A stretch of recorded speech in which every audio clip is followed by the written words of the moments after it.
Hello guys, today I'll be showing you how to remove Gemini from Google Messages. So, in order to do this, first of all, open your mobile phone and navigate to Google Messages. After opening the Google Messages application, you will see an interface that will look something like this. Here, you will see that the Gemini button is available just at the top of Messages button. So, in order to remove this Gemini button from Google Messages, you'll have to simply click on your profile icon at the right side of this search icon.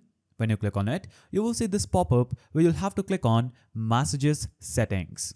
After you click on that button, you'll have to scroll down and navigate to Gemini in Messages. Click on this button and it is going to show you this page. Here, you will see an option saying Show Gemini button. Easily chat with Gemini in Messages. Just toggle this switch off and you would have successfully removed Gemini from Google Messages. Now, when you go back, you won't be able to see the Gemini button available at the top of this new conversation button. So, that was the simple process to remove Gemini from Google Messages. If you found this video helpful, please don't forget to give it a thumbs up and thanks for watching.